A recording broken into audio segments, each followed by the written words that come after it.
if someone wanted to change their mindset now, like today, and really start thinking for themselves to be able to attract abundance, where would you recommend they start? Like you said, the first thing is you need to realize that you can attract abundance.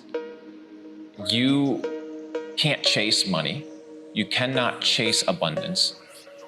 You can only attract that which you are. So what you have in life today, who you are in life today, is merely a culmination of who you are as an individual, how you think about the world, and a cumulative effort of your habits and behaviors. So if you want to have a different life, you must become a different life. To learn how to think, I would give people a simple book. There's a book called The Art of Self-Learning. Before learning how to think, you have to learn how to learn, right? Just because you were taught in school how to read a book or that you had to memorize something doesn't necessarily mean that that was the way or the only way of learning. For example, people look at mathematics. They see mathematics as a form of problem solving.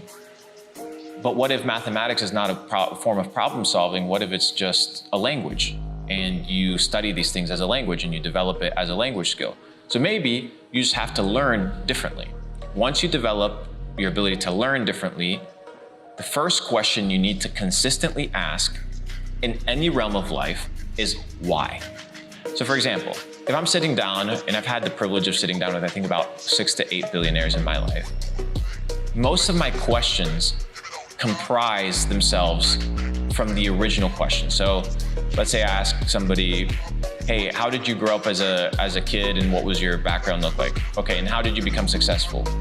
I became successful because, let's say, I developed a good network. Why was it important for you to develop a good network?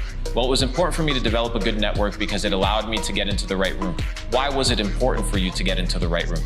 And if you ask why, you can get to the root cause or to the most basic common denominator of the principle of that thought. Most people don't ask why.